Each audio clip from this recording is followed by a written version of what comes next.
Janji tuan-tuan dan puan-puan yang kami hormati, kini kita dengarkan bersama sambutan Kapolda Riau, Irjen Pol Agung Setia Imam Effendi SH SIK MSI dengan hormat kami silakan.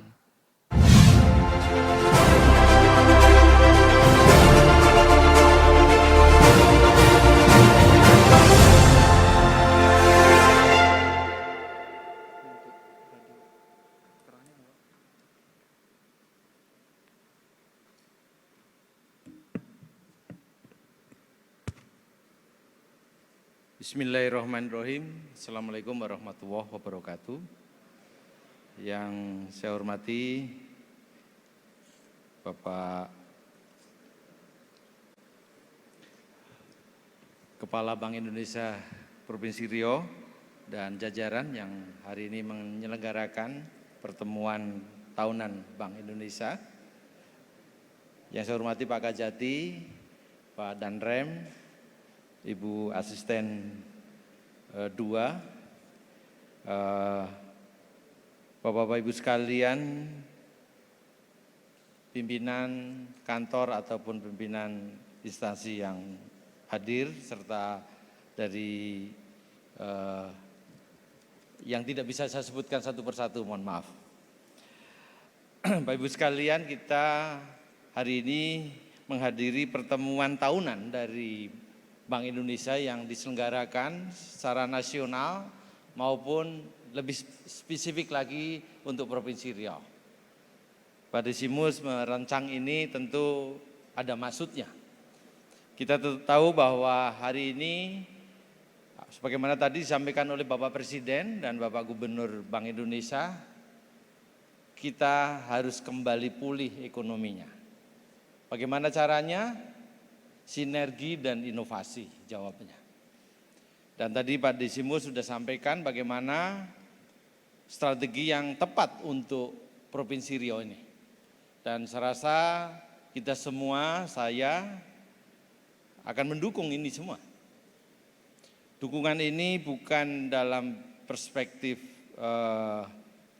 sebagaimana saya sebagai Kapolda di bidang keamanan, tapi saya ingin juga menjadi bagian untuk mewujudkan bagaimana inklusi ekonomi, khususnya inklusi keuangan, juga terwujud.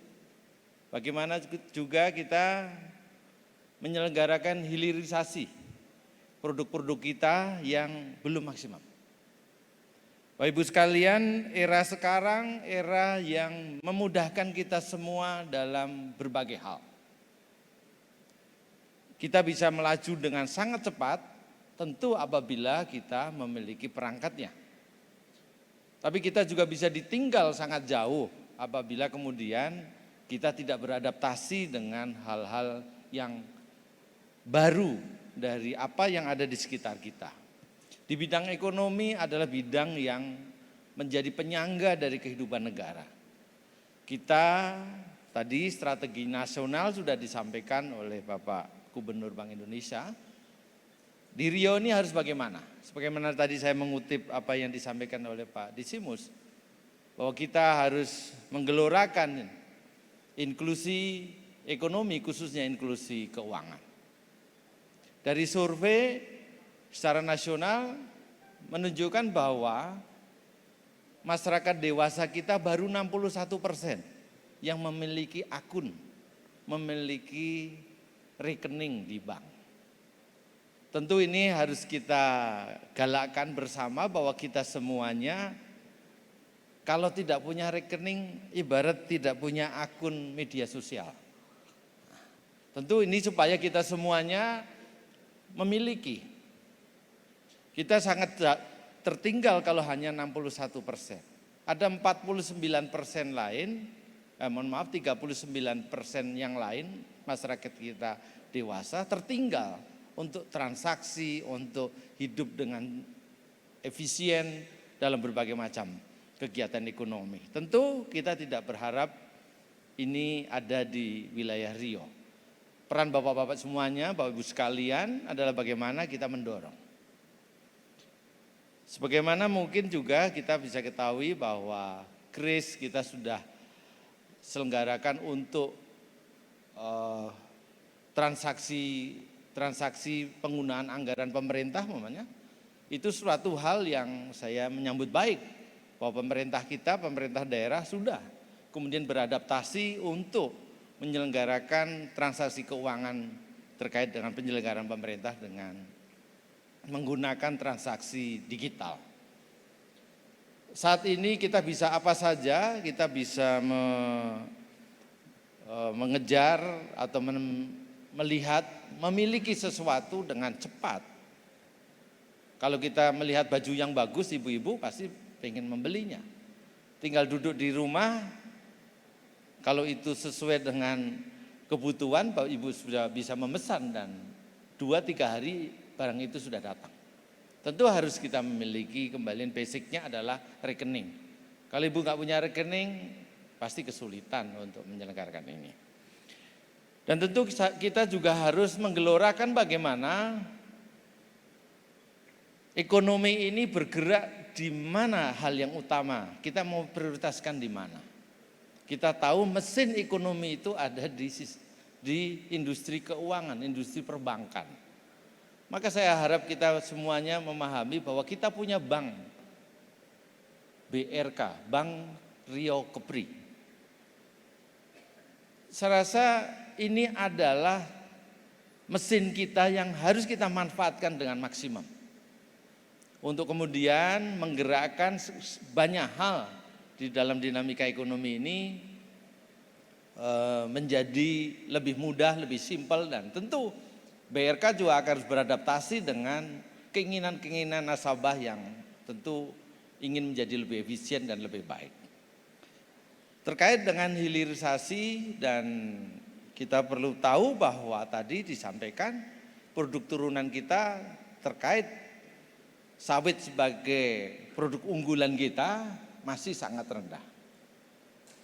Ya, saya dengar ada pabrik atau yang membuat sabun dari CPO di Riau ini. Masih ada 100 lebih pabrik produk turunan yang bisa dibuat dengan CPO. Dan ini mesti didorong dengan satu hal pemahaman yang memadai bahwa kita tidak bisa menyandarkan lagi, dan kita pasti akan tertinggal apabila kita menyandarkan ekonomi kita hanya pada hal-hal yang sifatnya kekayaan alam. Kekayaan alam ini akan habis, sehingga tadi kalau kita lihat Pak Presiden membuat strategi bagaimana boksit, nikel itu dibatasi untuk diekspor agar kita olah menjadi barang setengah jadi yang nilainya melompat luar biasa. Artinya bahwa kekayaan alam ini adalah hal yang sifatnya sementara yang bisa habis. Dan kita hari ini mengelola kekayaan alam kita yang utama adalah minyak dan sawit. Nah, untuk itu dua hal ini mesti kita pahami, inilah sejatinya darah yang mengalir dari kita ini ada bagian dua hal itu. Mari kita kuatkan bahwa kita harus tidak hanya mengolah produk-produk kekayaan alam yang tidak diolah, artinya kita harus menggunakan kekayaan intelektual kita untuk mengolahnya. Kita paham di negara, kalau kita ingin menjadi negara maju secara ekonomi, maka jangan sandarkan kita bersandar pada kekayaan alam, tapi bersandar pada kekayaan intelektual. Untuk memulai kekayaan intelektual ini, saya dan kita semua harus memahami bahwa ada hal yang kita harus menghargai produk-produk orang. Bahwa hak kekayaan intelektual orang itu harus kita hargai.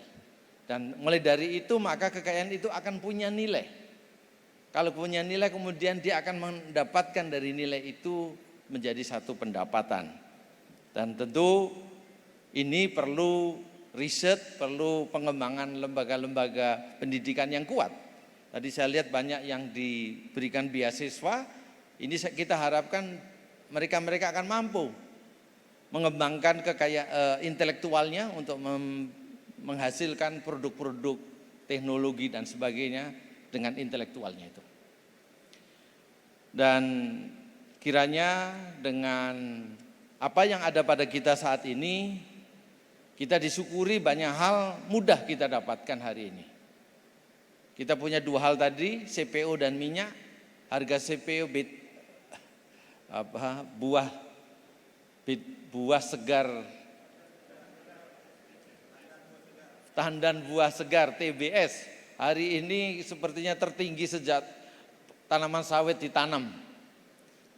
Kita tidak boleh lengah, ya kita tidak boleh lengah. Saya ingatkan tidak boleh lengah karena saya sudah melihat sekarang iklan mobil itu di halaman depan koran. Artinya iming-iming untuk beli hal-hal yang tidak penting sudah diaju-ajukan ke kita. Dan tentu kita harus mengelola keuangan petani dan pengusaha sawit ini dengan baik. Agar kemudian bisa untuk investasi kepada tadi upaya-upaya kita untuk melakukan hilirisasi daripada produk-produk sawit. Dan tentu kita juga harus paham bahwa dalam mengelola semua hal ini perlu kesadaran kita, perlu harmonisasi kita pada hal-hal yang penting. Maka kemudian kita harus tinggalkan hal-hal yang kurang penting. Banyak saya mendengar diskusi-diskusi yang menurut saya kurang penting untuk kita memajukan kita. Saya pikir kalau kita punya kebiasaan ngopi bareng, itu bukan berarti tidak penting, itu penting. Kalau kemudian setelah ngopi kita mengerjakan banyak hal yang lebih keras lagi dan produksi yang lebih banyak lagi. Tapi kalau habis ngopi terus pulang tidur, nah itu yang tidak penting. Saya rasa kita akan menggeser kebiasaan-kebiasaan kita dan kita akan menikmati kemajuan ini. Wilayah Riau ini wilayah yang luar biasa, tapi saya ingatkan, kekayaan intelektual kita harus dikeluarkan. Saya rasa ini suatu hal yang ingin saya sampaikan dan semoga sinergi dan inovasi menjadi jawaban bagi kita semuanya menghadapi tantangan ekonomi ke depan dan kita akan memulihkan. Pandemi ini bukan sesuatu yang harus kita jadikan alasan, tapi pandemi ini sejatinya realita yang harus kita hadapi. Melalui sinergi dan inovasi kita akan keluar dari masalah ekonomi karena pandemi ini. Terima kasih. Wabillahi taufiq wal hidayah. Wassalamualaikum warahmatullahi wabarakatuh.